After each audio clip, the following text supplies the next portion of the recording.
Hello, everyone. My name's Aaron Christensen. This is Horror 101 with Dr. AC, celebrating classic horror throughout history with new episodes every Friday night. 1970 was a landmark for vampire cinema. No longer confined to fog-shrouded castles or Victorian settings, vampires were reimagined through the lenses of filmmakers across the US and Europe, allowing the vampire mythos to explore shifting cultural and political attitudes with more sex, skin, and blood on full display. Tonight, we'll be looking at 5 significant films released that year, each offering a unique and transgressive spin on the undead. Count Yorga Vampire modernized the vampire myth by transplanting its titular bloodsucker into contemporary Los Angeles. Originally conceived as a softcore flick, it evolved into a straight horror film, with unexpected brutality and sexual overtones, and a new genre star emerging in Robert Quarry. House of Dark Shadows brought the popular gothic soap opera to the big screen with much of its cast intact, where we saw our melancholic anti-hero Barnabas Collins transformed into a more violent and tragic figure, while also blending the melodrama with more intense horror sequences. In Europe, Hammer Studios, which had built its reputation on gothic horror, was also pushing the envelope with The Vampire Lovers, an adaptation of Sheridan Le Fanu's Carmilla. With overt lesbian themes and a heightened sense of eroticism, Ingrid Pitt stole the show as our central seductive and tragic vampire. Speaking of Hammer, Spanish filmmaker Jess Franco's Count Dracula starred Christopher Lee in the role that he had portrayed for Hammer on 6 separate occasions. Franco's version hewed slightly closer to Bram Stoker's novel, incorporating elements such as Dracula's backwards aging and his family lore, giving it a unique place in Dracula cinema history.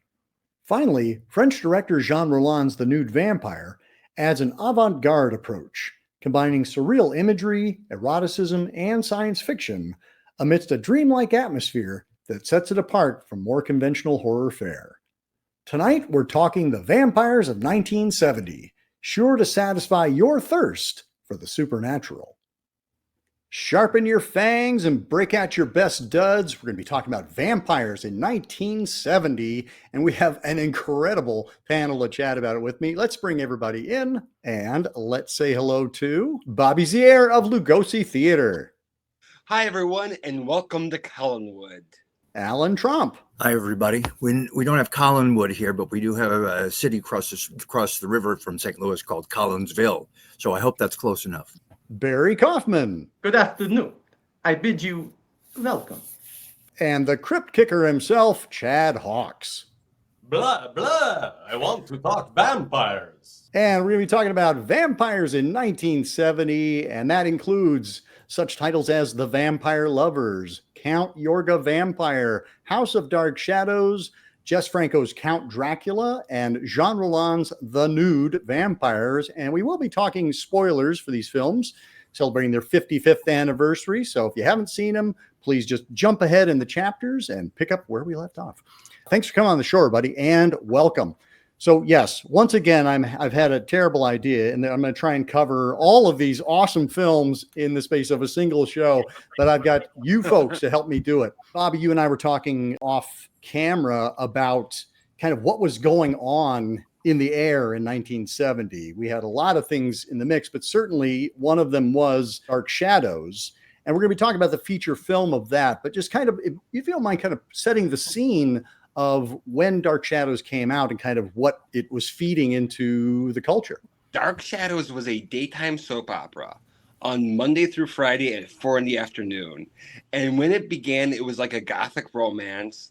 And the creator producer, Dan Curtis, who had previously produced a golf show, was just kind of struggling through it. And then he started to incorporate ghosts and making the show scarier and scarier. And at the end of the first year, we premiered this character, Barnabas Collins, the vampire, played by Jonathan Frid. And while he wasn't the first sympathetic vampire ever done, he was like one of the first to really make that popular. And Jonathan Frid, he was a Shakespearean actor who brought elements of Richard III and Macbeth to his character. And that character just took off. The show became about vampires, werewolves. They would do time travel.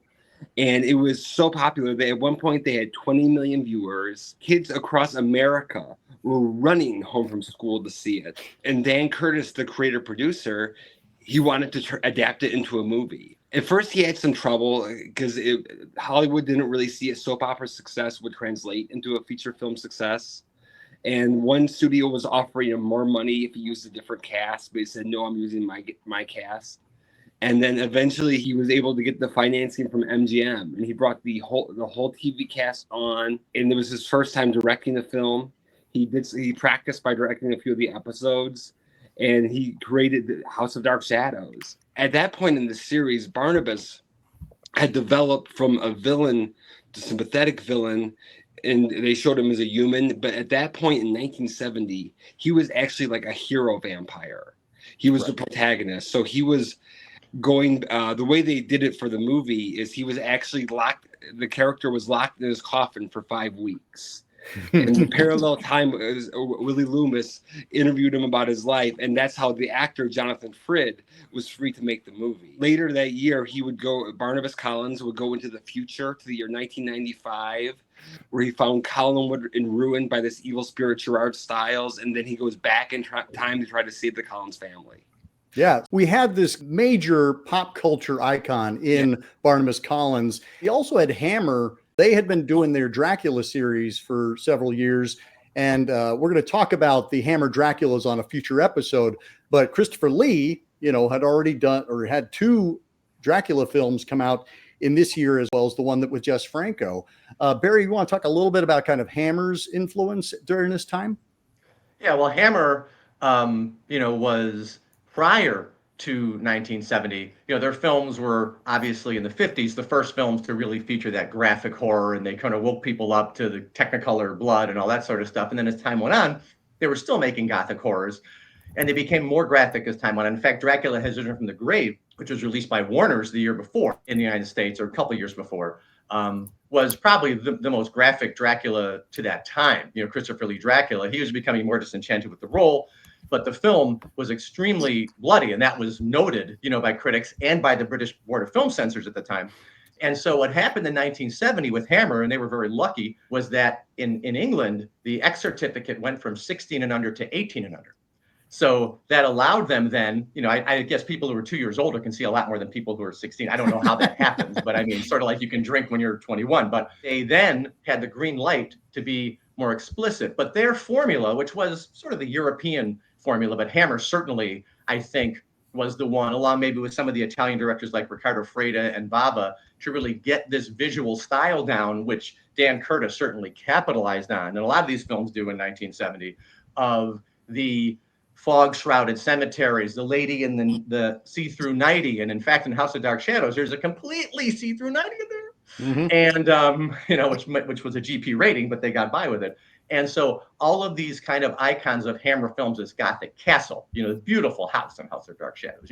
Every one of these films has some sort of, vampire lovers. Jess Franco's Count Dracula has some anchoring, beautiful structure. Even Count Yorga has the house, which still has that Gothic feel inside. So they all pay tribute to that Hammer formula of the Gothic house, the female vampire figure luring people out into the graveyards, and in this case, House of Dark Shadows, into the swimming pool, the graveyards, whatever. The tropes of, the vampire lady friend who's sort of disposable, who ends up getting staked. That happens in 2 or 3 of these films, at least, definitely in House of Dark Shadows. It's like Barbara Shelley in Dracula, Prince of Darkness, and you have Caroline, I believe, in this film, and it's very similar in terms of their sort of presentation and formula. So Dan Curtis and all these people actually are paying tribute to that Gothic sort of semi-erotic sexual thing that Hammer infused, and they are able to play it up a little more because of the laxity of censorship. But they all do it very well, but it always does sort of, it's funny when you see certain imagery, you're like, oh yeah, I remember that from, seems like, House of Dracula, or Horror Dracula, so there's always something in these films, but that European sensibility bled into a lot of these films, and I think really enhances the impact and the atmosphere.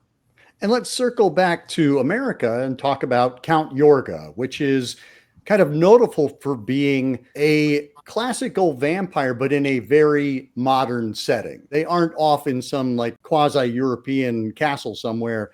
He's the vampire who lives next door. This is just secondhand and things that I've absorbed, but as I understand it, the filmmakers were originally looking at a and making a softcore porn film Right. of this, and you can see the titles on some of them, even on the MGM double feature release I have. They call it "The Loves of Count Yorga" with an I.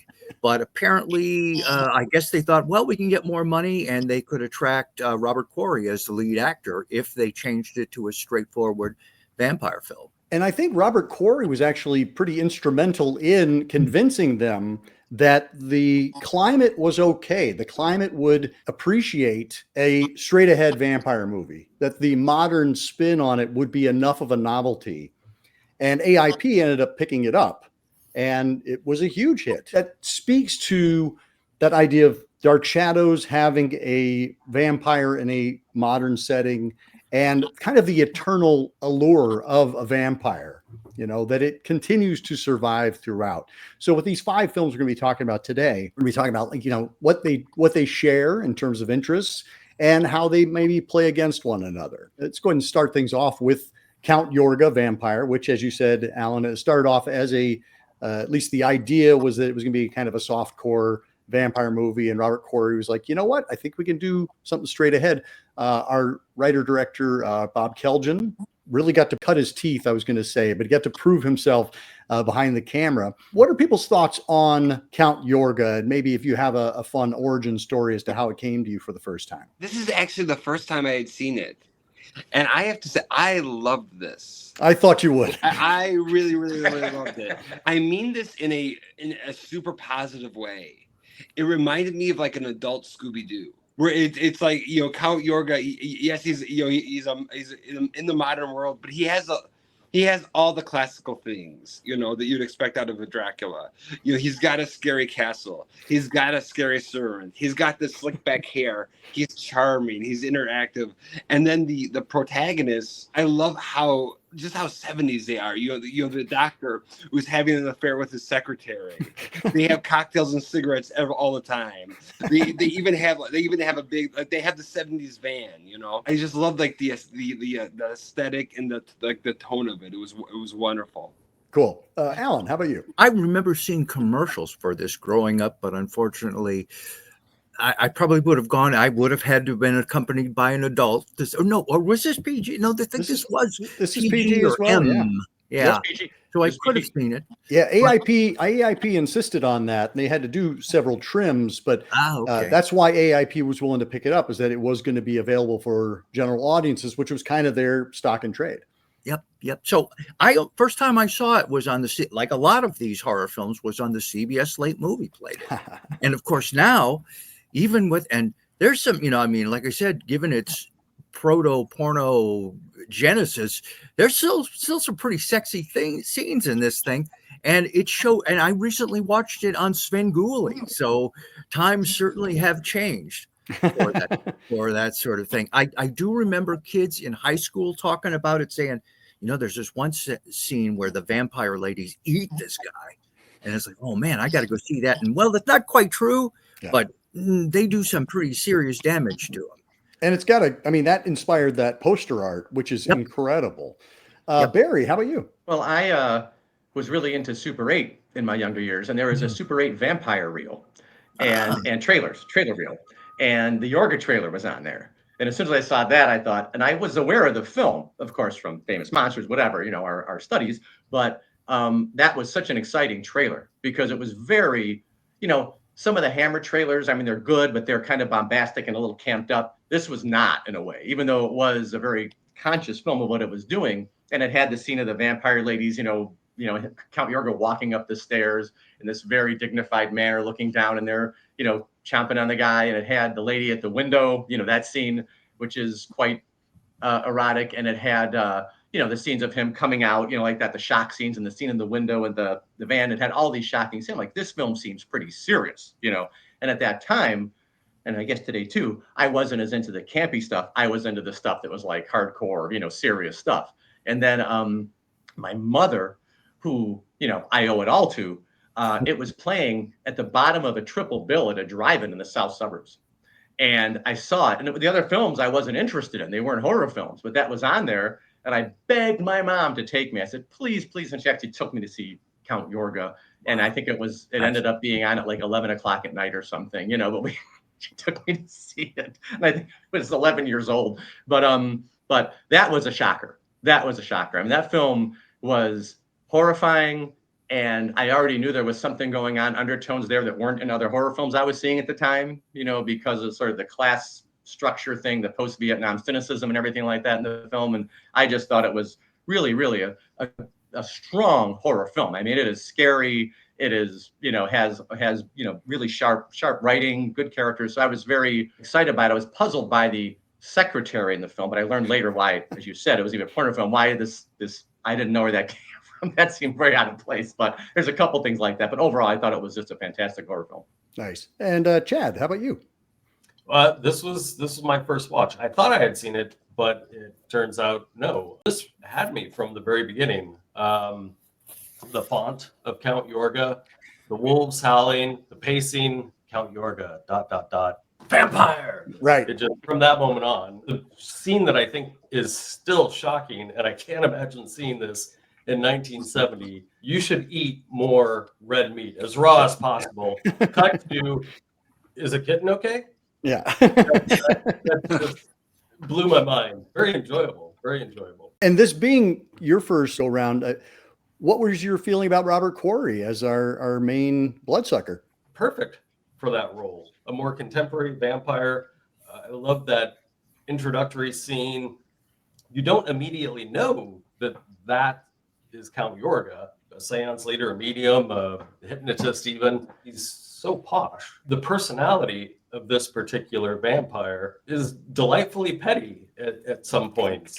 Particularly in the finale, the doctor is calling out, he's in peril, he's calling out for Michael, and Count Yorga is saying like, oh, Michael, like helping him yell for help and laughing maniacally. That did just a brilliant touch. Bobby, how about you? What's your thoughts on Robert Quarry? Oh, I thought he was wonderful. He reminded me of a lot of what I love about Bela Lugosi in the original, how he's like a social vampire. And it makes sense because vampires are predators, and they're in a social environment. They're watching their prey. They're seeing what they're doing. But also, vampires are arrogant. This is a count, so he's not going to let these pathetic mortals make him make a social faux pas or mistake. So I love how he handles them, like the scene when they're all at his house, and he needs to get rid of them because the sun is coming out, and he handles them and gets rid of them without breaking any social etiquette. He doesn't let them ruffle his feathers. He'll say that, he believes in werewolves and that he believes in vampires and is this close to giving the game away, but he never does. Robert Quarry, I think, was absolutely perfect for this role. He is a seasoned, veteran performer. He knows exactly how to play it. And from what I heard, Bob Callahan, they really didn't have a lot of input. He told them what he was going to do. And they said, oh, that's actually perfect for this ideal for what we're trying to get across.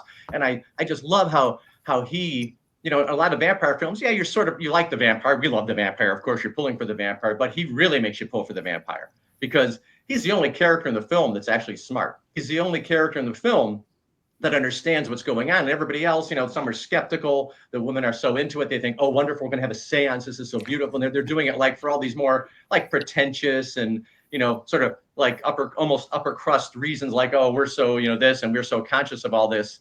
And Robert Quarry is always in a sense, like, you have no idea, what you're getting into. You have no idea what's going on. And he always knows. He's the one who knows, and that he knows. And we love that, I love that about him. I love the way he gets that across, that he's always so superior to these foolish mortals, even though it's not that type of a film, it's a contemporary film, but he still gets across better than a lot of other vampire films, actually, that feeling like he is superior in every way, and they're all a bunch of idiots, and he has their number, and there's nothing they can do about it, and I just love that. And it's sort of like, it's sort of like some justice, getting revenge on these people who think that they know so much about all of this and they know nothing about it. And in Return of Count Yorga as well, he's excellent.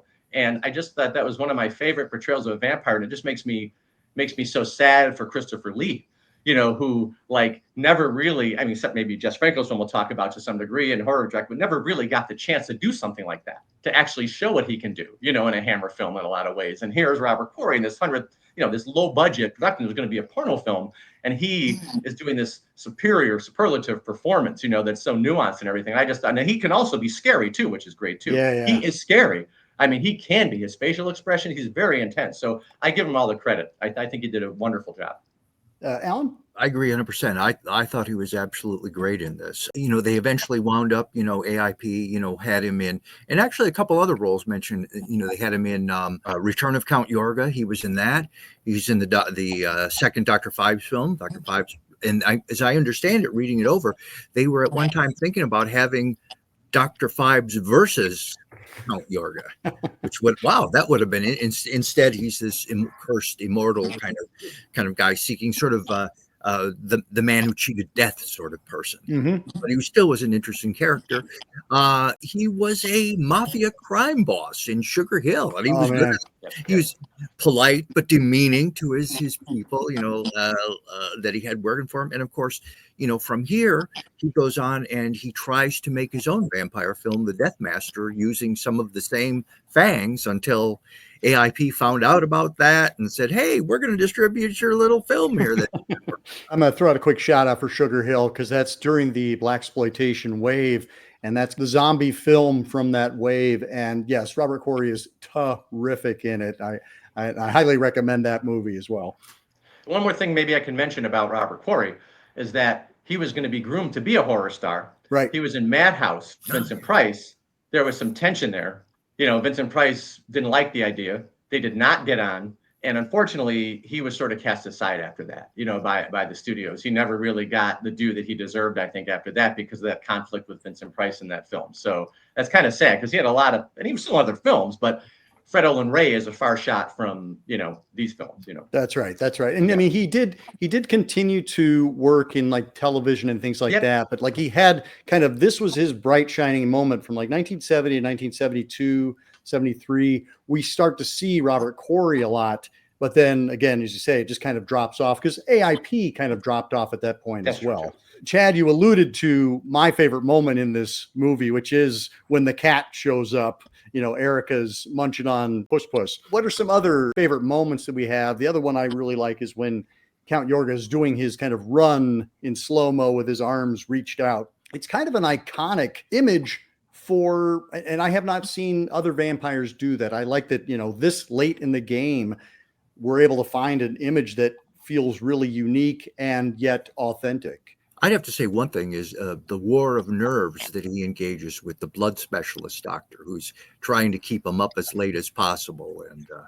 And then when he unfortunately has to come back after the sun has come down, won't you come in? And now would you care to see what you feared the most or something like that, he tells him. Those are some of my favorite ones. Plus, I will also give a shout out to, and probably I may be the only one who mentioned this, but I love the narration at the beginning by George McGrady, who I remember from the old Outer Limits series, and he would do these great things where he'd have this somber tone, but then he would say, something like, we're getting invaded by microorganisms from outer space. They're going to burn us.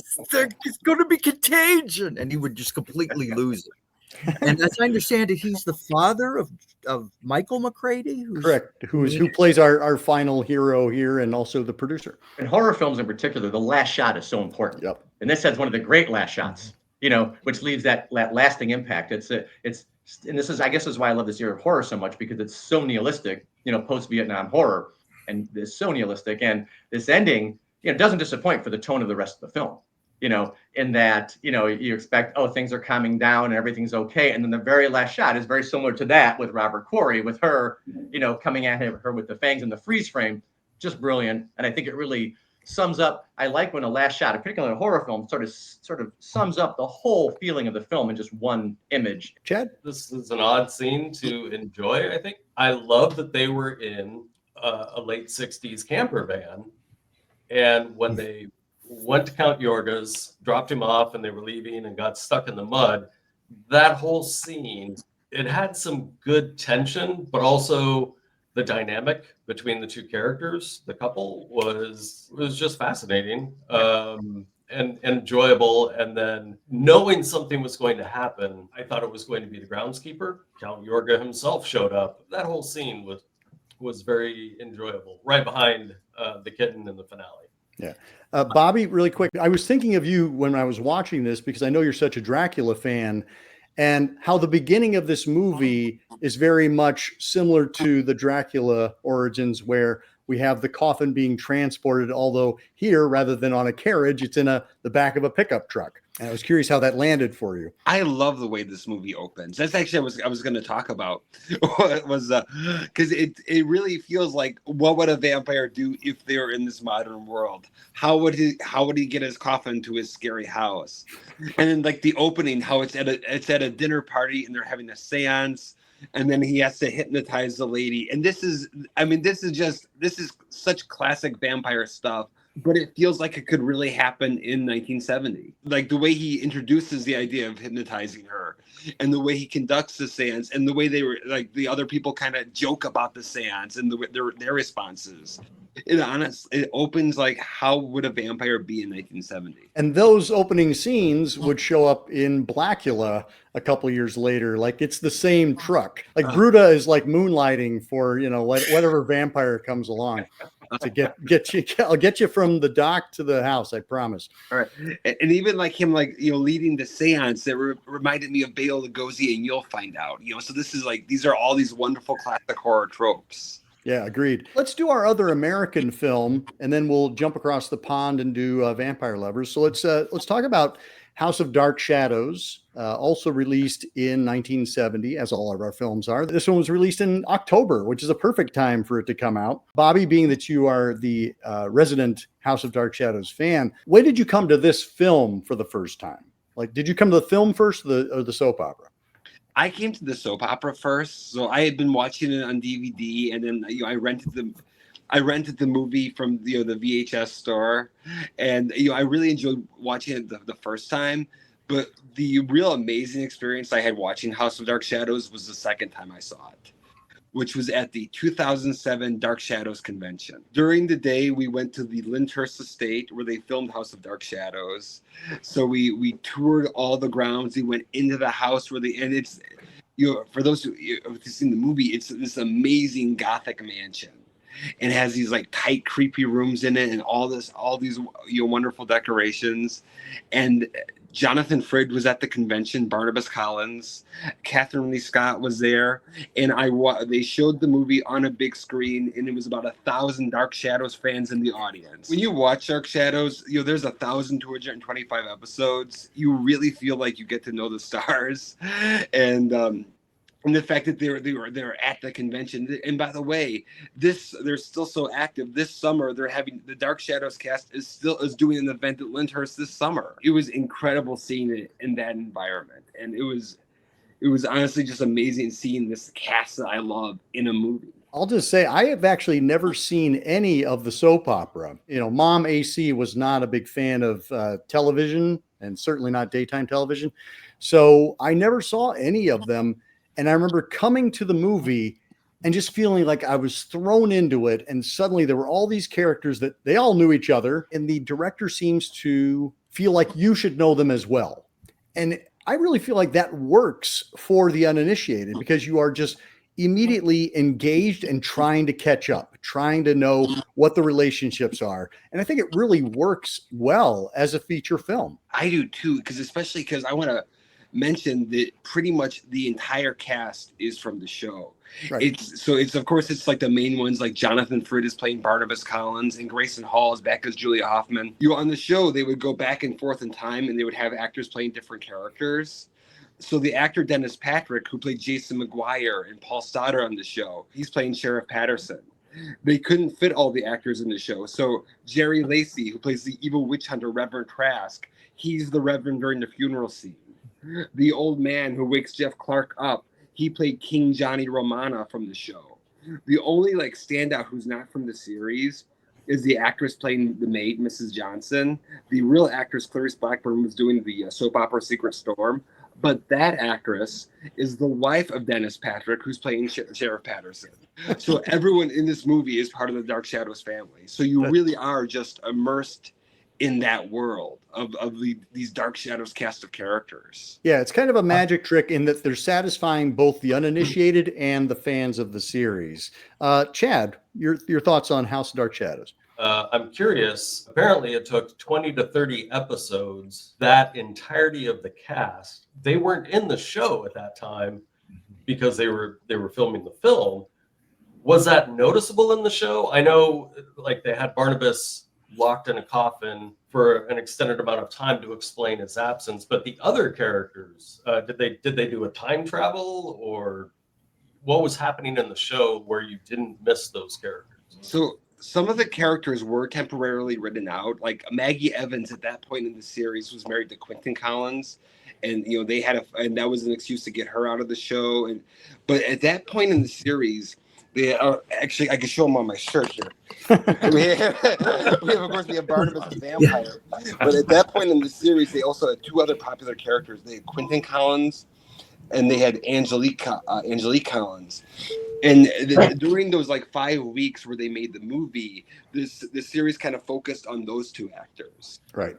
And honestly, it was kind of a scheduling nightmare. because some of them were temporarily written out, whereas others, like one day they'd be doing the show and the next day they'd be doing the movie. And I believe it was Grayson Hall, Dan Curtis, the producer, who was saying, okay, we need you on the set tomorrow. And Grayson said, but I have a show to do tomorrow. And Dan said, whose show? And she said, yours. So Chad, what was your feeling about this feature film? It really did feel like a soap opera, which I knew about the show. So I felt like there were mini movies within the main movie where we would stay with a character and run quite a long time, and it didn't detract from anything. It was just an interesting format that I don't think I've really seen elsewhere. It's a super fun film, and I look forward to seeing the sequel. I was a little hesitant reading that a lot of the cast, or most of the cast, did not come back from the sequel, apparently, but because they're all dead. It's like a Shakespeare play, this thing. Alan, how did you come to Dark Shadows, or House of Dark Shadows? And then if you have an origin story with the soap opera. I remember watching the very first episode when it was first run. They made a big deal about the show, and I had not watched really soap operas before. And like Bobby was saying, it didn't have Barnabas at the beginning. What I remember about the beginning was it had this woman named Victoria Winters, and I remember riding on a subway train, and she arrives in Collinwood, and I think she meets Joan Bennett. And that was the end of the first episode. She comes to Collinwood, and me not watching soap operas, I was like, what? That's it? Well, I didn't understand it. Well, you continue the narrative through, the successive episodes. But I do remember finally we got around. I did manage to catch it when it had Barnabas in it. My sister and I used to love it. My grandmother, who is from Hungary, used to watch it with me while she was ironing clothes. I do remember that. She doesn't show up till the sequel film, but everybody was also crazy about Laura Parker, who played Angelique, because she made such a beautiful, terrifying vampire, because she would do this thing where her eyes would almost glaze over like a snake's when she was going to bite someone. And I remember seeing her on the Johnny Carson show, and she bit Johnny Carson, and he's sort of flopping all over the desk, in agony as she did this. But things I really liked about this was it had a lot of the original cast in it. Of course, Jonathan Frid with his ubiquitous, wolf's head cane. He carried everywhere with him. In the film, it was like, well, we're freed of some of the constraints now. We can show more blood. We can have more people. More blood. We can have exteriors. We can shoot stuff from down below and up. They even seem to feel the liberation in the camera angles when they were going through and making this film. I really enjoyed it. First time I saw it actually was, again, another one that I saw commercials for, but I never got around to because I was too young, couldn't get the transportation. Saw it on back when Atlanta used to have that TBS Superstation. They went so late at night. That was my first exposure to it. I started watching Dark Shadows at a very young age because, again, of the influence of famous monsters. So, number 59, I got the back issue at Barnabas and I started reading about it. And then I didn't even know it was on because I wasn't paying attention to soap operas or afternoon television. My mother was watching a show called All My Children, which is a soap opera, which did not appeal to me at all. I noticed, oh, this stuff is so stagnant. They just shoot from one angle and another angle, and they're just talking and nothing's really happening. So I was kind of skeptical, but, if it's got a vampire and it's, gothic. So I, like all kids, ran home and started watching it. And of course, I was hooked right away. And I noticed even like as a kid that, as you were alluding to, Alan, for the film, but Dan Curtis directed it very differently than the traditional soap opera. He had a lot of moving camera.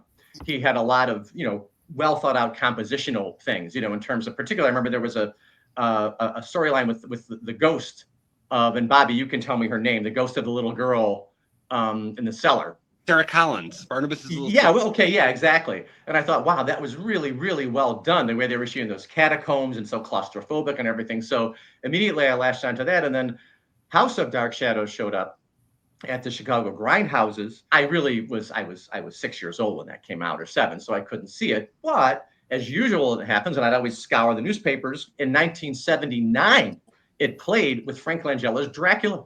It was the second feature. So I didn't really care as much about Frank Langella's Dracula, but I sat through that. I saw that in a grindhouse in Chicago. It was full. The lines were around the block because it was the first release of the film. Wow. And the reaction to House of Dark Shadows was so much more intense than the reaction to that Dracula movie. I think you could hear a pin drop. People were falling asleep. And when House of Dark Shadows came on, people were roaring and screaming, and there was, blood and stuff. Even though this was a time when films weren't bloody, it was just people just seemed to really gravitate towards the insanity of it all and the real intense gothic feeling of it all, and these characters taking it so seriously. And I also noticed when I saw it, and I ended up figuring this out and counting it, believe it or not, there are, in the first 20 minutes, there are 17 character introductions in the first 20 minutes. Yep. 17 characters. So somehow he does it. And I agree with you, Dr. AC, that I really prefer being like just put right into the action, right in the middle of the action, than today the necessity is on Netflix series and even in films, all these backstories. Yep. I don't really need the backstories on these people. I mean, they did cut some things out which might have helped the film a little bit. They did cut some scenes. I know certain expository things that were referred to. But overall, I think that really helps with the pacing of the film.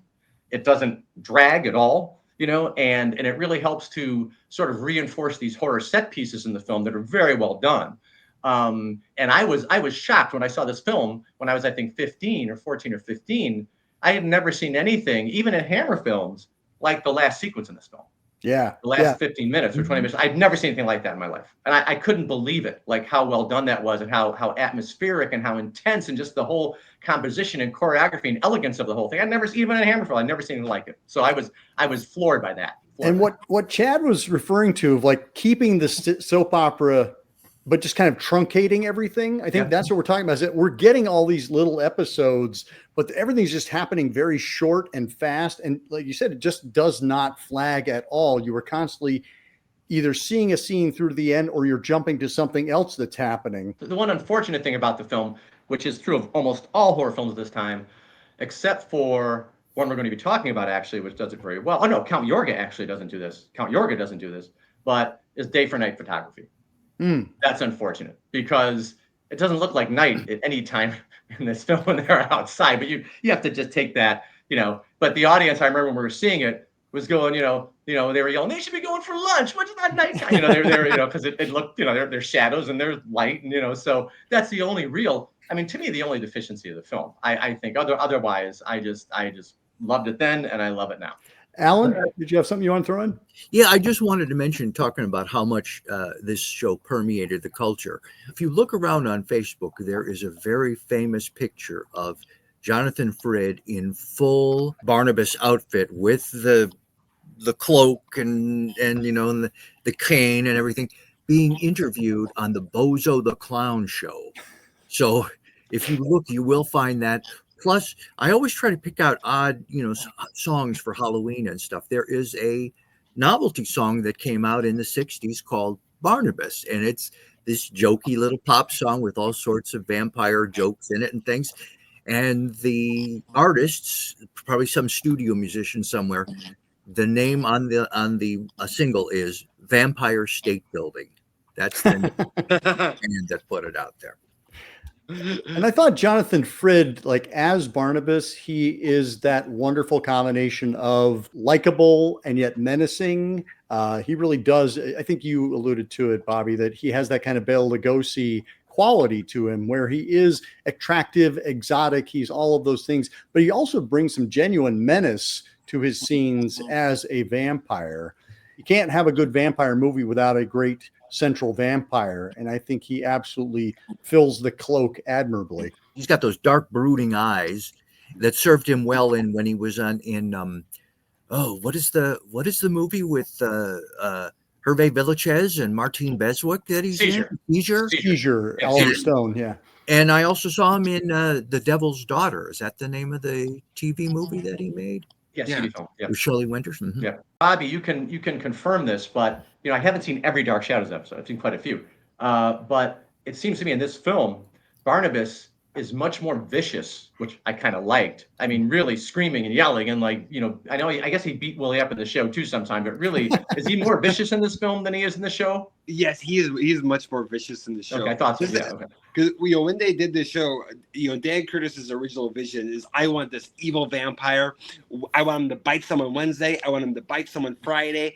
And the writers were like, "But this is a soap opera. You can't do that." So they kind of made him the sympathetic vampire almost out of necessity. Yeah. So when they did when Dan Curtis did the movie, his goal was, this is my original vision. Because on the show, originally they were going to kill off Barnabas, but he became so popular they couldn't. So that's why they went for they turned him into a much more vicious killer. And actually, because I feel that Jonathan Frid still gets enough sympathetic moments. I feel like his walk, when he could first see the sunlight, when he's with Catherine Scott and he's seeing the sun, I feel like you still get this the sympathy from him. But it was quite a disagreement between Jonathan Frid and Dan Curtis. Jonathan Frid, he didn't like how he was so because especially I think the later part of the movie when he's more monstrous, when they do the wonderful the old age makeup, which they did on the show. But Dick Smith, the makeup artist, he really amped it up for the movie. And Jonathan Frid, that's why he wouldn't do the second one, because he felt that he was so monstrous in this one. He didn't want to have to do that again. And it sort of led to the end of the series, actually, because Dan Curtis, who said to him, "Well, if you're not going to play Barnabas in the movie, you're not going to play him on the show either. You're fired." Jonathan was still under contract. So the last 13 weeks of the show, he's actually playing a different character, Bramwell Collins. Oh, wow. But yeah, I don't think we would have Dark Shadows if not for the success of Hammer Studios. All of the great Dracula movies that Christopher Lee was doing. And it's interesting that, we are seeing, Dracula start to kind of fade away in Hammer world, but we're starting to see his offspring, such as they are, happening here in America. But we also had another important vampire that would show up in 1974 Hammer, and that is, of course, Ingrid Pitt's Carmilla in The Vampire Lovers. It was one that I saw in the reference books all the time, but never seemed to play on TV. And when I did finally see it on DVD, I think it was one of the first DVDs I ever bought. I saw it at Best Buy and I went, I got to watch this. And it did not disappoint at all. Yeah, exactly the same story as yours. I remember the TV commercials for it, but it was R-rated. So yes, it was. You couldn't get mommy and daddy to drag you off to that. So the first time I saw it and really enjoyed it, I picked up, I think I have the DVD of The Vampire Lovers and not Lust for a Vampire. Count Dracula. Yes, that's the one. And Ingrid Pitt has such an incredible life story about being a survivor of a concentration camp and stuff. And such a gorgeous woman. So beautiful, but predatory, but maybe at times showing signs that I don't want to be reminded of what I really am, maybe just get lost. But also something that comes from the original Carmilla story by J. Sheridan Le Fanu. Sometimes these creatures, they like to go in and just kill. Other times, they like to play with their victims like a cat. Barry, how about you? This was another one on that vampire reel. These were all vampire reel, like the 18-minute vampire reel, the trailer. So I knew it was something good right away. Plus, it was a Hammer film, so I knew that was good. So I got the privilege of seeing that with Count Dracula and his Vampire Brides, which you know what that is. That's Satanic Rites of Dracula retitled by Dynamite Entertainment, Milton Subotsky's sub-distribution company. Could have been Max Rosenberg's, one of those guys. Anyway, so it was at the bottom of a double there. And I, again, like you said, I was not disappointed. I was very into, European horror at that time, and still am, but I was very into Spanish and Italian horror. So the one thing that struck me was that Hammer's approach, and this was really their first film with graphic nudity. They'd always suggested it, had always been there, but this was where they really went all out. And, Roy Ward Baker, who directed the film, was not entirely a fan of that, although he does a great job with the film. He's a good director, good workman-like director. But the experience of seeing it was, again, both those films got a great crowd reaction because they're both very different, but they're both certainly rousing films in their own way, are very certainly, have a lot of action and interest. But this film just struck me because Hammer's approach to nudity is very different than the Italian and Spanish films. And it's sort of like, a Playboy magazine, which was what Hammer was doing, kind of pinup kind of nudity stuff, versus like the more down and dirty stuff in the European films that was not really self-conscious. And it was funny because the Vampire Lovers, there's like these paternal figures of Peter Cushing and the fathers, there's two fathers who are like being very careful looking over their girls in these schools and making sure nothing happens to them. They don't get infiltrated by all this naughty stuff that's going on, libertine, vampire stuff. And so it's sort of like the BBFC looking over Hammer and Hammer looking over itself in a way, which it does. Hammer sort of self-censors, and you can tell, even though, it doesn't detract from the film in any way. It was just funny how mannered and stylized this nudity was, so posed, and stuff like that. And I was very conscious of that when I first saw it. Didn't mean I didn't like it, but I was also just struck by, as opposed to other Hammer films, there was something about this film that had a particular, color palette with all the gowns and dresses and, interiors and things that seemed even more lush than the previous Hammer film. I mean, Dracula has Risen from the Grave really emphasizes a lot of filters and a lot of red, and it's definitely lavish. But this film, just the art direction or something about it, I thought, Roy Ward Baker's use of like moonlight and things like that, and some of those compositions I just thought were really striking. So it definitely made an impact, and it's just a real turn, a different turn for Hammer. Unfortunately, I think it made them take a little turn for the worse in some ways, eventually. And I think it sort of snuffed out their production a little bit after a point. But I think this particular film is the best example to me of that type of movie, melding those things together and using that story, as Alan said, as a base. And I don't know the story that well. I did read it a long time ago. I don't recall it that much. But I think there are some things in here that are pretty loyal to the story. Maybe, Alan, you can elaborate on that, but I think so. And what you just said about this was a time when Hammer was trying to stay current, right? Like we had the double punch of Rosemary's Baby and Night of the Living Dead in 1968. Horror was changing and the old Gothic ways weren't going to cut it anymore.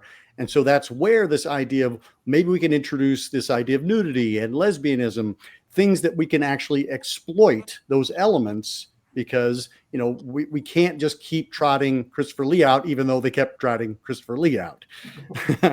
It's worth pointing out that this was kind of an outside job that was done for Hammer. You've got producers Harry Fine and Michael Stile and screenwriter Tudor Gates, none of whom had worked for Hammer before. So they were not part of the Hammer guard, such as it is.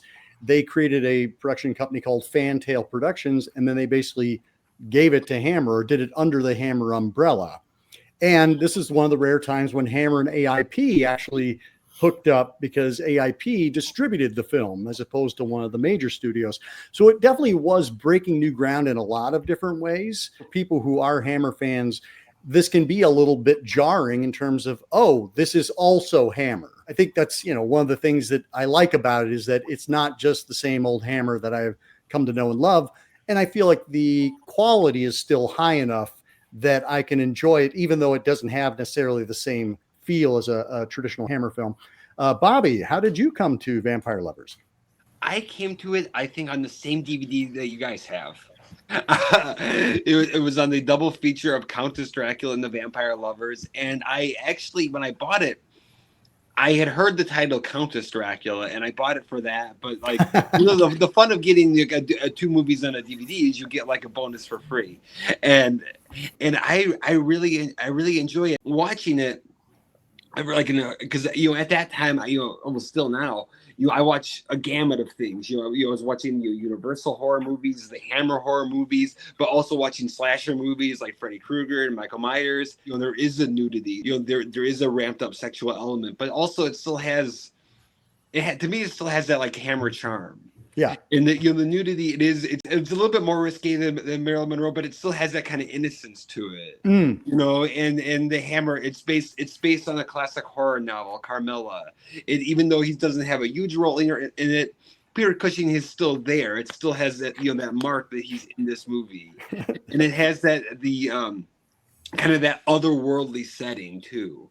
I really enjoy it as seeing it as a kind of how horror was changing. I agree with you, Dr. AC. It still has, for me, it's a little more maybe of like some sort of like twisted fairy tale quality about it, which I really like still, and it's a little different. The American producers you mentioned definitely had an influence. One of them was that Tony. Tony was one of them, or what was his name? Harry Fine and Michael Stile are the two. Okay. One of them, or maybe it was Tudor Gates. One of them, though, Ingrid Pitt, I remember the story. She said was walking around the set, and they would have this little satchel with porno magazines in it. And he would go around and saying, okay, here's what I want, and he'd show people porno magazines, and everybody get very uncomfortable and say, oh, I don't really, this is ideal. But that's how intent they were on this exploitation element being in the film. And they were pressuring Roy Ward Baker, and everybody else, and the woman in the film, they're saying we need more and more and more. And that's sort of what I think maybe some of the tension in the film was, because they really did want that, because it was, things were very lax all of a sudden with AIP and with, R-rated cinema and drive-ins and things like that. So they were pushing, and maybe that's where some of that comes from. That definitely seems to, the movie does exude some sort of feeling like that, where it's more discomfort than eroticism, or, it really does feel obligatory. So that explains a lot, Barry. And knowing that, I think Baker did I can't imagine being a director with those dictates coming in and all the various pressures. I love Monster Club. I love Baker's other pieces. So it's very good to hear that. Explains a lot. Well, and certainly one of the big appeals for this film is Ingrid Pitt as our main character. She is so confident and so different from other Hammer actresses that we've seen, the traditional Hammer glamour. Like, she and Barbara Shelley are two actresses who really could act as well and really owned the screen when they're on, just kind of had that it factor. She features in both Countess Dracula and Vampire Lovers, which is why the two get paired together very often. But some of the other actors, Madeline Smith, I don't think fares as well. She's a younger actress at that point, and she just feels a little outclassed.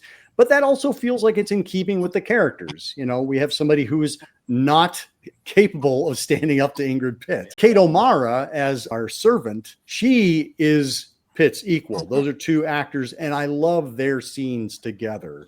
As you were saying, I love Ingrid Pitt in this role, because it's this dichotomy. Is she knows she has to kill these girls and everything, and there's a certain coldness to it, because it's just part of her life. Like when she's with the other gentleman and she says she's dead, and very matter of factly, but you also tell that she cares about cares about the relationship between these girls too, and is kind of sad to see them go. And when she gets so upset when she sees a funeral procession, and she's like, that anger when she sees a funeral, that's real anger coming from her, that this is a reminder that she is doing this. Yeah, I agree. And that's one of the things I really find intriguing about this character, is that you are kind of damned by who you are. Like, you have to kill.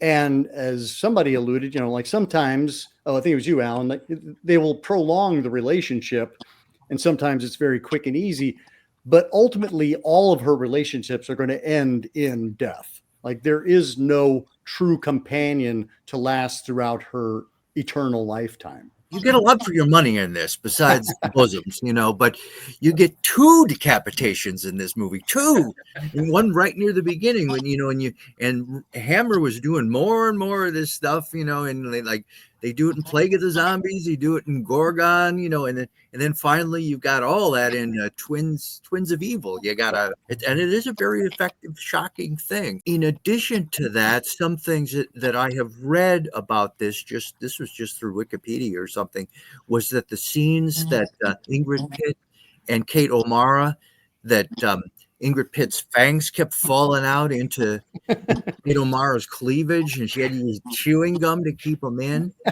and stuff. But I do remember in the original story where they go Mercala, Carmilla, it wasn't just that they were trying to take new names. In that one, part of their vampire mythology is that they're compelled to do that. They have to do that. And there is something in the original movie, and of course they've also made a movie with Christopher Lee called Terror in the Crypt, which is an adaptation of Carmilla. They do touch on this in that movie.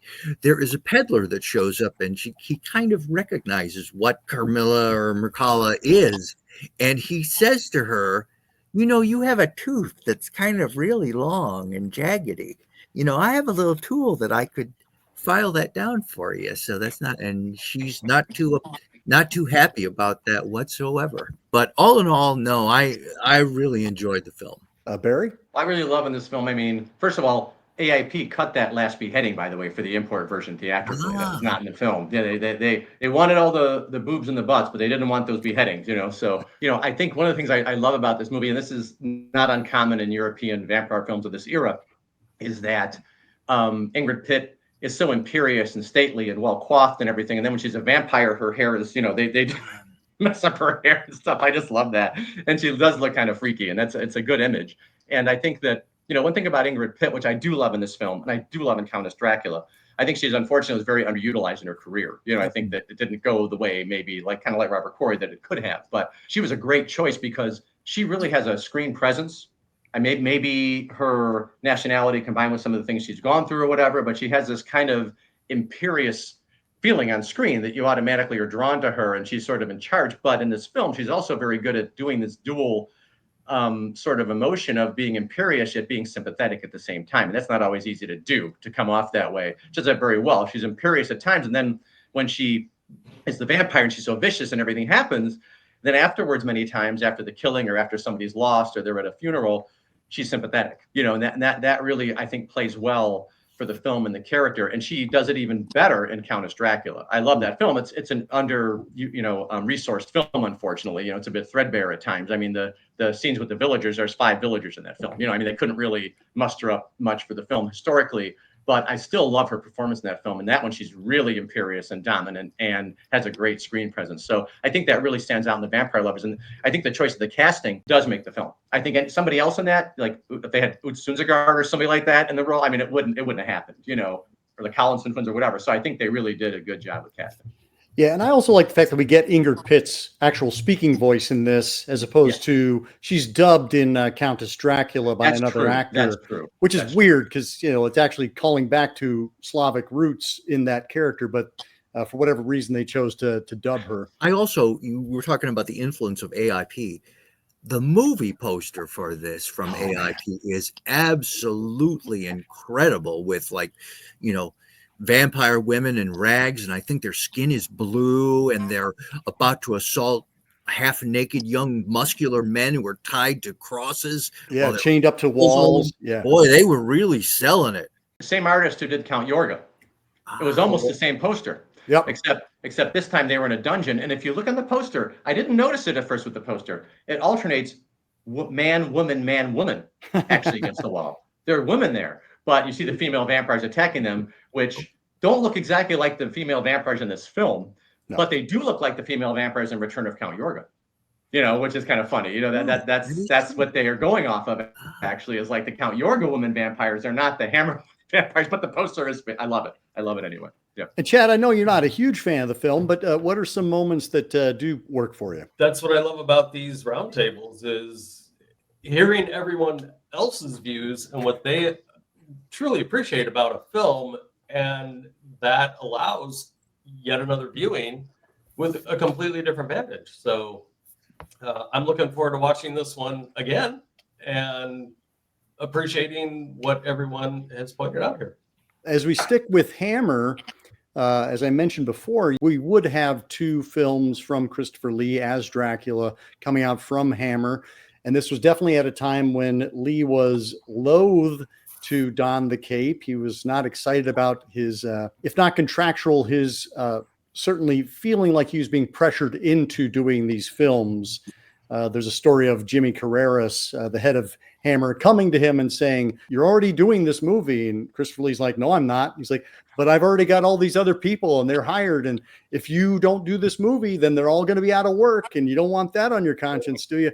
So, he kind of was blackmailing Lee, to hear Christopher Lee tell it. But Lee was always saddened by the fact that they were never doing the actual story of Dracula. He had worked with Spanish filmmaker Jess Franco on a couple of other Fu Manchu movies and The Bloody Judge. And this would be their 4th working together. And Jess Franco lured him in with the idea that, hey, we're going to do a really faithful adaptation of Dracula. We're going to call it Bram Stoker's Count Dracula. We have 3 films with Lee as Dracula coming out in 1970. What are people's thoughts on Jess Franco's Count Dracula? I really enjoyed it. It was neat to see Christopher Lee be able to do some of the book Dracula and have that classical look. And he has such a deep, booming voice. It was amazing to see him do those monologues. And it has a great Ranfield. Klaus Kinski is Ranfield, who would later play Dracula in the 1979 Nosferatu, and he is so creepy. He doesn't have any dialogue, but you can just get the sense that he's always filmed in this white padded cell. It's almost like you're seeing his mind. This visually white lost mind. And then you also have a really great Van Helsing too. It's not quite as faithful as the director. I watched it first with before seeing the interview. The Hammer films have a lot of like style and panache and action. This felt much more. It almost felt like a theater piece a little bit, where it was a lot of times you would have actors. I know that Christopher Lee and Herbert Long, who played Professor Van Helsing, that they were never on the set together, I believe. Right. And you'll have actors kind of on a stage, kind of doing their dialogue themselves, and it kind of gave it this kind of artsy minimalist air that I enjoyed. In relation to it being more like the novel, there's honestly it doesn't bother me that it's this different from it. The first section is fairly accurate, but that's honest. The first section is kind of easy to make it accurate to the book.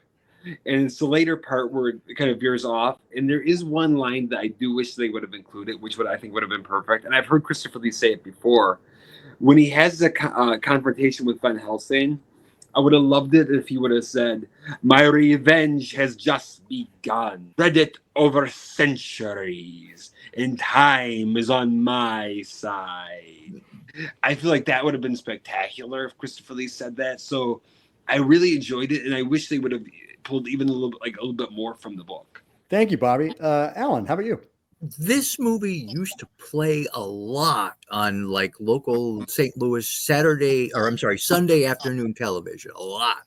That's where I saw it first. They were showing everything from, like you mentioned, they would show Night of the Blood Monster, Necrophagus, Graveyard of Horror, and things. They showed some really odd stuff. I think there are a lot of great things in this, but honestly, this one, the pace of it is slow. It's got a lot of interesting stuff in it, and they featured it. Friend of the podcast, Aaron Obashan, who works at Webster University. They recently had a Jesse Franco film festival. And they said, there's so much Franco out there. How do we represent him with, the limited number of films that we have and stuff? And so he says, why don't we just take his views on vampires? So they showed this, Vampiros Lesbos, and then they showed Dracula, Prisoner of Frankenstein, and I think other ones at other locations. But it was kind of interesting to see how he perceived and took that vampire mythology and moved it there. Some really good things about it. For instance, Dracula, he gets younger. as he drinks blood. You've got the pretty loathsome scene of him giving a baby to his vampire wives. I don't know if that's been done elsewhere. I know they did that in the Louis Jourdan BBC version. They did that, so that was pretty interesting. And I like this better now. I like this in the film. When I watched it on television, I was like, this has got to be the stupidest thing I've ever seen. When Van Helsing and crew confront, they go to Dracula's Carfax Abbey or whatever, and they're confronted by all the stuffed animals that come to life and start growling and moving just a little.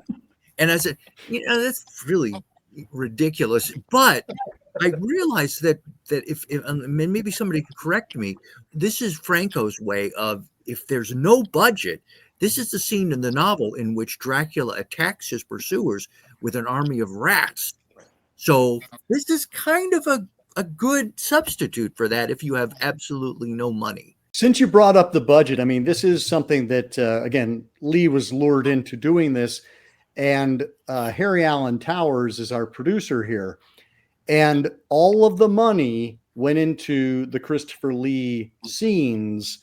And then Christopher Lee went away and they had to make do with what they had left over. And so that's why some of the other scenes feel a little anemic. The Renfield scenes, I mean, Klaus Kinski did all of his stuff in one day. They brought him in, stuck him in the cell and, had him move around, smear stuff on the wall, jump out the window. And then they're like, okay, Klaus, hit the road. And he didn't have any lines of dialogue because he would have cost more if he'd had more dialogue. And so it very much is it's watching Franco, which is what he does so well, operate on a budget. But, here he is really strapped toward the latter end of production. Barry, what are your thoughts on Jess Franco's Count Dracula? I first saw this on television at a young age. The first thing that struck me was Bruno Nicolai's score. Oh my gosh, the Hungarian so great. harpsichord. It's one of my favorite horror scores, actually. And right then I was like, this is special anyway, regardless of the movie, because this already creates the atmosphere so well. And it also sort of made me realize, not to be a downer, how annoyed I am with Hammer's, Bernard's, blaring, bum, bum, bum. It's like when nothing's happening on screen, so if some of the Hammer films would have had this kind of music, just imagine. But so that hit me right away. The Gothic settings hit me right away. The use of the castle, and there's real bats flying around it. I love that so much. They actually, have like a remote castle with real bats, although the bat they use in the film, oh man, the shadow of the bat, Yep. the best example. I think they could have done better. But again, this is Jess Franco, as you said, and Jess Franco makes 4 to 10 films a year. And this year was no exception. He made 4 or 5 films this year. Now, Count Dracula was produced in 1969. Ran into 70 a little bit, but I mean, he still made 4 or 5 films that year. And, so Jess Franco is a director in a hurry. And that's just how you have to watch his films. And so he does things for efficiency's sake. So that's why people say, oh, there's so many zooms, and this film is no exception. And that is distracting. And you can think like there's a great scene, which could have been great, when Chris Lee is giving his Stoker recital, and he talks about the children of the night. And it's the first time you sort of see his fangs. I know he's a vampire. They show his face far away, and then it zooms into his fangs when he's talking. If that would have been a nice dolly shot, imagine what impact that would have had instead of a zoom, that flattens everything out. So there's moments like that. You can't help it. It is a Jess Franco film. I think he does the best with what he has to some extent. I think some scenes you can tell he was much more inspired than others, like the graveyard scene when she's harking to the kid in the graveyard, sort of like House of Dark Shadows in the pool, sort of where those kind of scenes, the Christopher Lee scenes certainly seem to be more inspired. Although it's interesting, as I think, I know, Bobby, I think you mentioned this, that it does have a very much of a theatrical feeling because the sets are so spare, and so there's really nothing in the castle, and there's giving these recitations in this castle, and there's nothing there, and it's just like people talking to each other on a set, almost. But that didn't really, I think that's kind of nice, actually. Mm-hmm. And I'll tell you, I mean, Horror of Dracula is a wonderful movie, fantastic. The other Hammer Dracula films, I just get frustrated every time I watch them. So I don't watch them as much because they misuse Christopher Lee to such an extent, I can't stand it anymore. So this film is a relief for me, just a release to see Christopher Lee actually talking and actually saying some of Bram Stoker's words. And those parts, you could just put them on a record album, Actually, he did that. He did a Dracula album, actually, which was great. So he did. But you could put that on a record album, and that would be fine. So I was just thrilled with that alone. I feel like he has more dialogue in this movie than in all of the Hammer films combined. All of them, except for Horror Dracula. I mean, if you put the sequels together, he has far more dialogue, far more involved in the film. He seems much more engaged, in the film. I mean, when he's doing his Dracula attack thing and stuff like that, I mean, he seems much more like just engaged in the whole film. And that alone makes the film good for me. The Klaus Kinski stuff I do love, because that's kind of a little avant-garde insanity. And Klaus Kinski's crazy, and he seems like he's crazy, and there's authenticity to that. Herbert Lom is good. The settings mostly are good. Unfortunately, Jess Franco always overlights everything, and that's kind of annoying, and that detracts from the atmosphere a lot. He always does that, and that's, again, maybe just because he's in such a hurry all the time. But still, for what it is, I mean, I'll definitely prefer to watch this film to any of the Hammer Dracula except for Horror Dracula. I just prefer it because of the way Chris Lee is using the film. I know that's a very, very bold statement. I know, but I just it just is so frustrating. And again, Chris Lee seems liberated in this, even though it's not the finest film in the world. There is still something, like Bobby said, there's sort of a bizarre, like, art house kind of feeling about it in a way, because it's so spare and so even a little uneven at times. And it does peter out a little bit towards the end, I agree. But overall, I think as far as Christopher Lee Dracula films go, it's a good Dracula film. What you just said, there's a really great recent 4K release of this film from Severin, and it has an hour-and-a-half documentary about the making of the film, has several commentary tracks. So if people who are a fan of Jess Franco and this film in particular, absolutely pick that up. But Severin also put out a film called Quaticook Vampire, which is Per Portabella's. They shot, basically, Per Portabella was an avant-garde filmmaker, and he would shoot kind of off to the side of what Franco was shooting. And so you'd be getting the same footage, but shot through literally a different lens, shot with black and white too. Exactly. Using the negative from the sound recording. And watching those two together is a really kind of extraordinary. And the reason I bring that up is that Franco, this marks a big turning point in his career, because he watched what Portabella was able to do with a crew of like 3 or 4, as opposed to, an actual film crew. And so suddenly Franco, who, like you said, is always in a hurry, he's able to run and gun in a different way. Like his films following this one, they just have a different feel to them. On the documentary, they talk about how Franco would get inspired, but then he'd just kind of he was already thinking about the next movie. And so he would just try and wrap this one up. And so things start to feel kind of lazy. But yeah, I feel like this is an interesting film, both for Franco fans and for Dracula fans, because it shows a filmmaker on the cusp of turning into a different kind of filmmaker. And it also gets to see Lee trying to bring the Dracula that he'd like to bring to the screen, and he's not given the time and the opportunity and the resources to do so.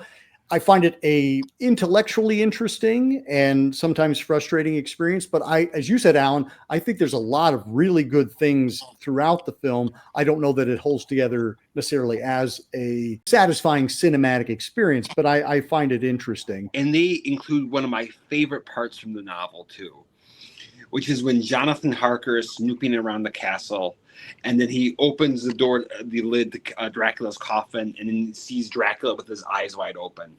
Yeah.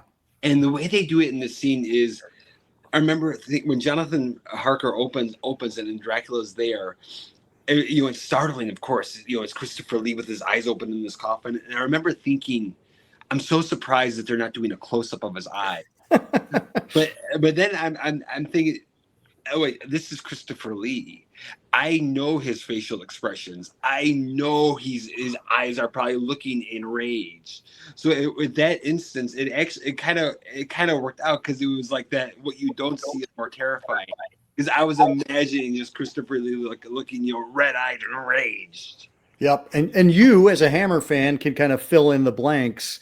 You bring your fandom to the watching of this movie. Right, absolutely, yeah. Chad, how about you? There's a lot that I truly enjoy and appreciate about this film. Agreed, it kind of runs into a flatness, but the punctuations in between are just delightful. One of my favorite moments is the flipping of the script of this ancient spiritual lore that you have to invite a vampire into your home, that being based on just a very, very old religious presumption that your body is your temple to your God, and you have to invite evil in. And if you don't recognize what evil is and you invite it in, that's on you. Here, we've got Dracula completely upending that and saying, welcome, cross the threshold, basically at your peril. If you don't recognize that this is a castle filled with evil, that's on you, pal. This is a verbal waiver. You have just signed the waiver, welcome. And anything goes. It's a poignant moment, and it's beautifully, subtly executed. And it just gets better from there. It's impressive that we get the whole Dracula story that's it's become, Harker is there for an untold number of weeks, months, and yet here he's there for a night, and it's enough to make him jump out of a window. The brides are, to me, truly terrifying in this version. With no budget, it looks. Franco's able to get them to appear out of nowhere and just drift into the scene. They're terrifying because it all feels very natural to these brides. The baby scene, people should be disturbed by that scene, and then just be and when they try to pull off the blatant lie, like, we saw him first, like, no, you didn't. But here, have a baby, chuck a baby in a corner, and they just. I believe that's Maria Rome's dog that's in the bag. You're right. It's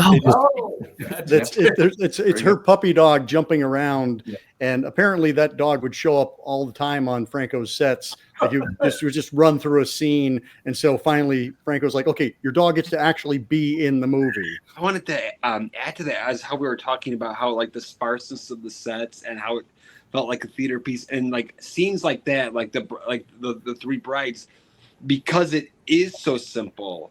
I think it makes it so much scarier because it feels so much more real. I loved when Christopher Lee as Dracula was disguised as the coachman. He's so tall. He has such an imposing body, and the way his arms are stretched out when he's like telling the wolves to back off. It was such great use of like his body language. And he tells Jonathan Harker at that one point when he offers him that flask of booze, and he says it not only warms the body, but it provides courage. And that's another. This is a very empathetic Dracula, in that, like, I'm giving you all the outs. I'm trying to prep you. I'm trying to warn you, but you're walking right into the web. So, but that particular scene, Bobby, is also my biggest regret in this film. With maybe these were locations that Franco had used or were free at the time, and nobody cared if you used them. They were, just crumbling places. I don't know the history of that, but for all the lushness and everything he's able to do on such a limited budget, the German shepherds as wolves, just, I know it's been done before. You can't afford wolves. You don't have wolves. You don't have an animal wrangler, whatever the story is. Oh, German shepherds are just like wolves, right? Like, yeah. Well, I mean, for me, that's right up there with the stuffed animals being shoved at the camera. I'm like, if I can handle the stuffed animals being shoved at the camera, I can handle German shepherds as well. The stuffed animals also, like Alan was saying, that kind of works for me more than German shepherd. That one, I don't know. I can't let it go. I like that we have individual bridges too far. Well, I was used to the stuffed animals or the taxidermed animals because, as Dr. AC knows, I love Paul Naschy, and Leon Klimovsky uses the same device in a film called Dr. Jekyll and the Wolfman. Yep. Where he's going into these animals and they're supposed to be like threatening, like scary, and actually works in that way too. Jess Franco does it very much in the same way. And I think it kind of, after a point, it's like goes on so long, and with the music and with everything, the visuals, it sort of like gets in your head a little bit after a while. That scene does, which is it's not as funny as it could have been, I think, actually. So I'm sort of accustomed to that. The German Shepherds, that's a Euro horror staple. You can't get away from it. So it's gonna block you from a lot of films. It's in probably 10 or 15 movies. So that's just how they did it. And we should also mention Maria Rome as Mina and Soledad Miranda as Lucy, because Soledad Miranda would go on to appear in Vampiros Lesbos and several other films. She killed in ecstasy with Jess Franco, and then she was tragically killed in a car accident. But like, this is kind of the beginning of the Soledad Miranda high point of her careers. We're just going to see her really shine, and it's lovely what she does as Lucy. I think Maria Rome is beautiful and really capable as Mina. And you got Jack Taylor, who's in just about every Paul Naschy film ever made. Yeah, Paul Mueller is alongside as well as Dr. Seward. Yeah. So yeah, it's a fun little slice of Euro horror, and if it ends up being something that introduces you to these actors and this director and things like that, the composer, I also agree. Bruno Nicolai's score is just absolutely a standout here, and you'll hear his music in all sorts of Italian giallo films and things like that. So good way to get introduced to him. Just like in several of his other films, just like Alfred Hitchcock, Franco shows up himself as in cameo appearances in the film. That's true. And then let's jump over to one of Franco's contemporaries, which is Jean Rollin, French filmmaker Jean Rollin. His film, The Nude Vampire. Rollin had already done a film called Rape of the Vampire in 1968-69. And then this film came out, and then he went on to do two other erotic vampire films, Shiver of the Vampire and Requiem for the Vampire. And it kind of became this little cottage industry for Jean Rollin.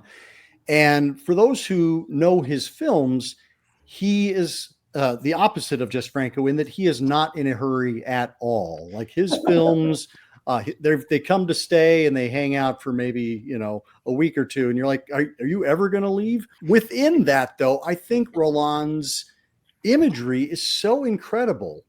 And it's one of those things, I kind of say this about Rob Zombie at times, where I'm kind of like, it's clear you know how to make a movie. Maybe you're not interested in making the movie that I want you to make, but you're definitely interested in making the movie that you want to make. And I think that's one of the things about Rollin that I really admire, is that there is a vision being executed. There are times where, clearly budget and amateur actors or things like that are complicating less experienced viewers or folks who haven't seen as much of this kind of outsider cinema. But I really like what he's doing as an artist. I don't necessarily always like his art, but I like his artistry. So that's kind of my feeling about Rollin. I did an episode on a documentary called Orchestrator of Storms a few years back. I'll include the link for that in the corner here. But in going back and revisiting his films, like, he really is somebody who knows how to make a movie. And there are elements of those movies, each one of them, that I just adore. As you might guess, I do really, enjoy Jean Rollin's films. I think that, again, like you said, he has a vision. And I do like visionary filmmakers, especially if that vision is something that shares a piece in the windmills of my mind, in terms of what I would conceive of as a film or conceive of in the genre of horror. And I think The Nude Vampire is really kind of a fascinating movie. Now, Jean Rollin and Jess Franco did go in this direction, as you were saying, when he changed directions and had more of a spare crew and was making things even like 8 films a year, sort of lost a narrative drive. So he didn't really have as much of a narrative drive. And so Jean Rollin does not really have a narrative drive per se. Although there is a beginning, middle, and end, there's not really in between. It's very surreal, very dreamlike, very free association, free flowing. But I actually like that because I can sort of get on that plane even without any mind altering substances and, sort of go along with what he's doing. And this film covers a lot of ground because it's got science fiction elements. It's got time travel elements. It's got, conspiratorial elements. It's got elements that I think were used, I don't know if you saw the film, in Stanley Kubrick's Eyes Wide Shut. It's got this bourgeoisie society with these masks, and the guy, I think is Pierre, his name, who wants to infiltrate the society. Is it Pierre who wants to? I think it is. He wants to infiltrate the society. He wants to have these experiences, but he finds this woman who they're doing experiments on. He's not quite sure. And it has this kind of class structure thing. And Jean Rollo and his films were very conscious of that in terms of like the class structure in France and pretensions. And he was breaking those things in these films, which I really enjoy, his little subtle digs, with these societies and these, cloistered people trying to do this conspiratorial stuff to the people who can't defend themselves. And I think the film works on a lot of levels, but, unlike the other films that we covered, even Count Dracula, which did not have huge distribution, those films are all pretty accessible. Those are all accessible films. Anybody can watch those, even Jess Franco's movie, and say, oh, maybe that wasn't a complete film for me, but there's something in it. I don't know about Jean Rollin for everybody, because his films are definitely in his mind in a world of their own. They were not widely exhibited in the United States. Harry Novak put out a couple of his films recut.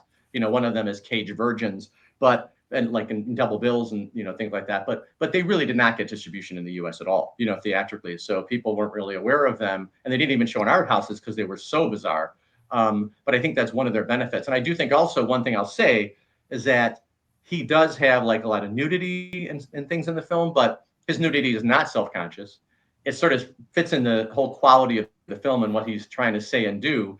And I don't think he's like, unlike a lot of filmmakers that use nudity, he doesn't seem like, as some people would complain, either paternalistic or patriarchal or whatever, as a lot of other films. And I think he's a little more somehow respectful in the use of that, or it just flows into his films and the dreamlike quality and state that he's trying to achieve. So I like the ethereal quality of his films. I think this film is one of his best films, actually, to me. It's one of his most interesting films, but it doesn't really fit with the other 1970 Vampire. One of these things is not like the other Sesame Street. This is that movie for sure. Bobby, did you get to see this one? Yes, I did. And I have to say, I don't think I've ever seen a movie quite like this one. That's good. I restarted it a couple of times because it was this kind of filmmaking was new to me, but I really enjoyed it. I liked how it was bizarre, kind of unusual story, and how it like the visual pop of the movie is incredible. The use of colors, all the masks, and I really, really, really love the ending. Of how you find out this is not an evil cult and she's not a vampire. We are aliens from another dimension. It reminded me of the ending of Mark of the Vampire, where in Mark of the Vampire you find out, and they did it in London After Midnight too, where these are not really vampires. These are just actors in disguise. This is not an evil cult. These are just aliens in disguise. So I don't know. I tried to research if he was like a fan of Mark of the Vampire or London After Midnight. I couldn't find out, but it felt like such an outlandish spin on that old concept. So I really, really love that. Thank you, Bobby. Chad, how are you? The two introductory scenes, the one titular scene, and followed by the hyper effective masks that we're all talking about, kind of circus grotesqueries, the suspense built up there prepared me for a different kind of movie. So I also was not prepared for the wild ride. The two Keystone Copish older corporate men really summed it up well in one of their scenes, in a scene that was clearly just, hey, I've got this enormous wide shot and I want you two to walk across this field until you're gone. In fact, just keep walking. I'm going to film and we're just going to dub over this. One of the men asks, what the hell just happened? And the other one's like, I have no idea, but that's okay. We're never going to figure it out. It was like, oh, thank you. Because I have been asking this, trying to piece together like, okay, wait. So, but that finale does expose everything and very interesting. I also had the same thought as you, Bobby, and I didn't look into either, but that opening scene, while it did, I do wonder if Eyes Wide Shut maybe took something from it, but also Anne Rice, it just struck me watching it as how similar it is to having her Parisian theater company of vampires out on the streets antagonizing, in her case, another vampire. Had Rice seen this particular film, maybe it worked into her subconscious. Well, Barry alluded to the kind of the dreamlike quality. And, after watching the movie a couple days ago and then going back to it this morning, I was looking at it and I went to the Wikipedia page. And if you look at the plot description, You're like, yes, I guess all of that does in fact happen in this movie, but it feels just kind of so weird and ethereal and characters floating in and out. We talked about what the actual narrative is. It's different than the experience of the movie itself. Yes. And one thing that should be mentioned that does explain it, you guys may not know this, but Jean Rollin was an improvisational filmmaker. He had a screenplay, but many times he would say, here's what I want you to do, you do it, or here's the action I want, and go do it. So that's maybe also why he'd do a longer take, whatever. And he was involved in the editing of his films, so he wanted a particular feeling and flow and style, so that kept it very kind of lingering sort of feeling in it. But I like that. I think that does definitely distinguish him, but that improvisational quality is probably why his films feel a little freeform or floating like that in a way. Yeah. We've also kind of shot around this, but haven't quite nailed it. This is his first actual full-length directorial debut. With Rape of the Vampire, that was a short, apparently. That was expanded. And later, shot another larger piece and kind of put them together. So this, we're really seeing him make a full movie. Yeah. Well, I tell you, actually, I think I watched the beginning of it a while back, but I didn't finish it. But I watched it for the first time a couple of days ago in preparation for this, and I loved it. I'm really glad to because there's so much. If a few, honestly, a few years ago, if I was younger when I saw it, I said, well, I might have been a monster crazed kid. Well, there's no fangs in this. There's no fangs. There's no. Maybe I would have been a little prudish. Boy, there's a lot of nudity in this. Maybe I would have said, what was it? Oh, maybe this is a little pretentious. I don't know. But it just hit me right in the sweet spot right now, because you have elements of at the very beginning, and I don't think they thought this way at the time, but you've got almost sort of folk horror sort of elements with the animal mask, with the insect masks.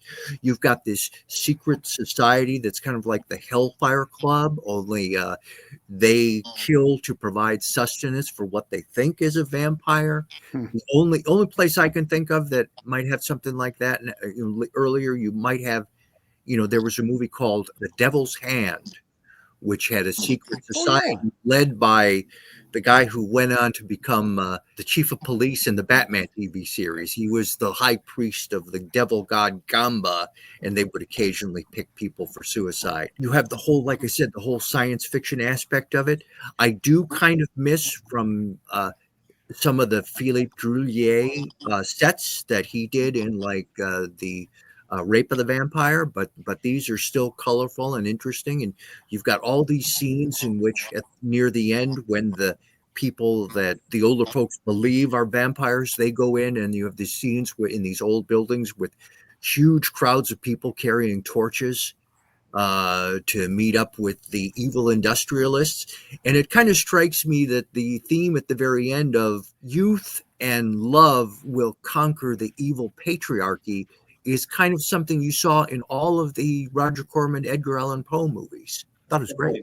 The idea of Roland, you're coming to him as a more experienced viewer. I think that's what I'm talking about. Like, as your eyes have kind of sharpened and you're able to accept more, I think this is a tough one for new monster kids, people who are coming to horror or coming to vampires for the first time. This is a very unique vampire story.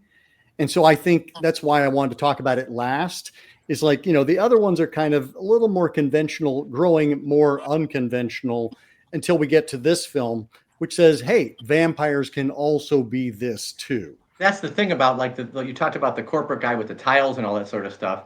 That was Roland's commentary on corporate social engineering in France. I mean, but you can't, you can get it, but it's not done in a very obvious way, but that's sort of what those guys were. Like, they're walking and wandering. They don't know what the hell they're doing. You know what I mean? Yeah, I think that becomes much more obvious later in the film when you look back and go, here we have, you said, not only the youth, but, and this is where I have a little bit of a question, Pierre was not necessarily virginal in that sense of purity, but you did have the very hippie-ish space cult. Exactly. Who you first think, who is this guy at the gate? And then later, are you not vampires yourselves? So Yeah. But it's I think in essence, it's a film you have to wait and see. Just go along for the ride, because all will be mostly explained by the end. And Lynch was the other potential influence with that. The older couple and that big red curtain just struck me the moment I saw it. Like, ooh, this is very Red Room Lynchian.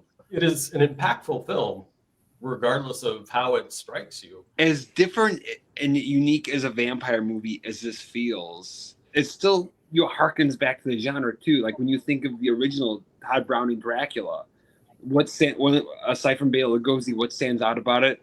That otherworldly atmosphere. And this movie has that. It has an atmosphere that's like unlike anything like I've ever seen. So the unusual atmosphere, that is something that's also very much at the core of vampire films. So it's as different as it is, it's also so true to the genre. That's a great observation. I think that's why I gravitate towards films like this. Is there was a magazine company called Skywald that put out Nightmare and a bunch of horror comics, and they said they had the horror mood. Well, Jean Rollin has the horror mood, and that's why I like films like this. Like that's why I like Paul Naschy's controversial in some ways, but I like people who understand the horror genre like that and can just create that mood for you and put you in the atmosphere, and they're so confident about it. Like you said, Dr. AC has a vision. He's got it. I mean, he knows what to do, and his vision is really, it aligns with me in terms of getting you that feeling, like you said, Bobby, of that kind of vampire, otherworldly, feeling where you're transported to a different universe. And I think he does that really well. It also challenges the idea of what a horror film is. These films are not necessarily, or at least Roland's films, not necessarily scary. They're dealing with supernatural creatures in means of telling us a different story. And I think that's one of the things I love about the genre as a whole and about the vampire subgenre is that we're able to tackle a lot of different themes and ideas under the guise of a, genre umbrella. Thank you all so much. What an incredibly diverse conversation around incredibly diverse number of films. Rather than kind of like, final thoughts on an individual film, what was your experience of watching these 5 films kind of in close succession with one another?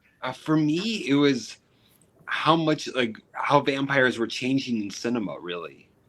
We were going from a very traditional, Bela Lugosi, Christopher Lee, and now we all know that. So Count Yorga has started playing on the stuff we know. Whereas, House of Dark Shadows and The Vampire Lovers, now we're exploring the characters more. Or we're also adding more violence and more sex. And we're being more experimental with stories. So just how the story of how vampire stories, they're changing as cinema's changing. Going back in time, witnessing cinema, and also researching how the public received it at the time, there were some surprises there, particularly House of Dark Shadows, having not watched 1,126 episodes. Am I right, Bobby? 1,225. So even more episodes of Dark Shadows, learning where that fit in and the backstories.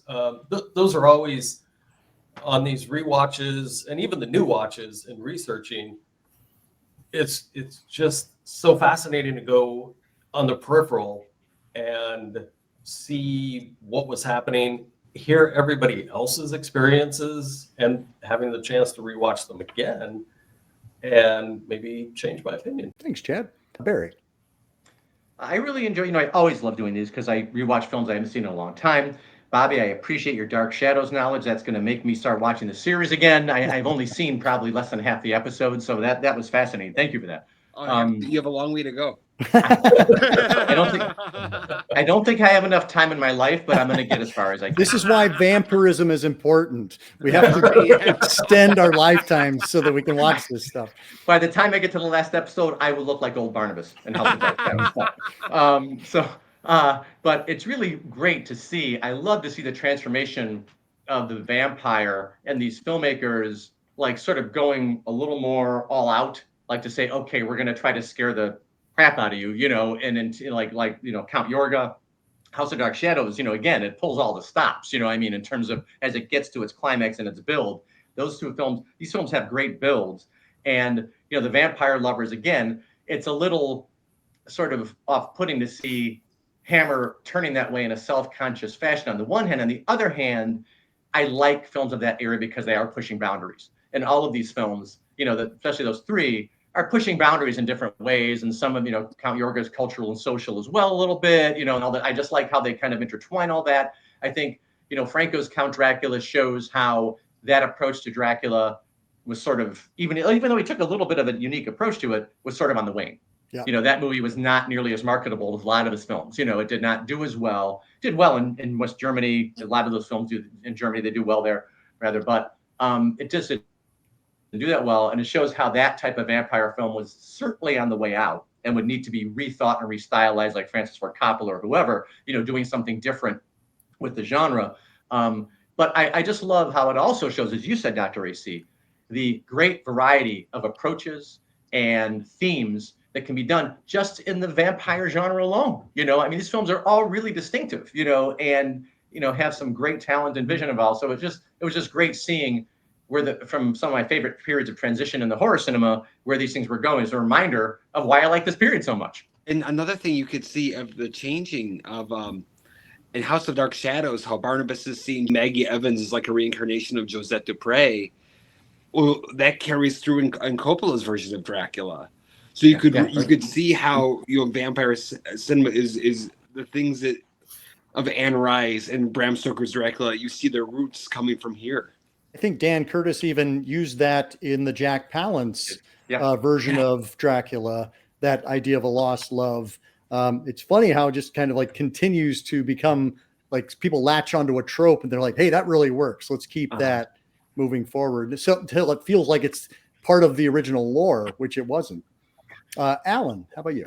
I agree a lot with what Barry was saying. I think back to, if I've read correctly, Christopher Lee had problems in the movie Dracula Has Risen from the Grave because they introduced that little bit of folklore that says you have to pray while you're staking a vamp. And he said, no, I don't like it. I don't like it.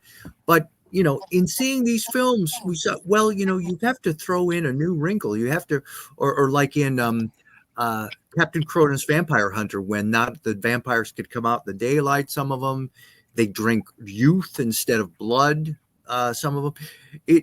It's interesting to see how people can reinvent things, whether it's with like Vampire Lovers throwing a little more sex into the mix, with and Count Yorga as well, bringing it into contemporary society, and you've got something like the Nude Vampire, where you start off expecting this is a vampire movie and you expect castles and everything, but you wind up with something at the end and it really has more in common with the movie Barbarella and X-Men comic books.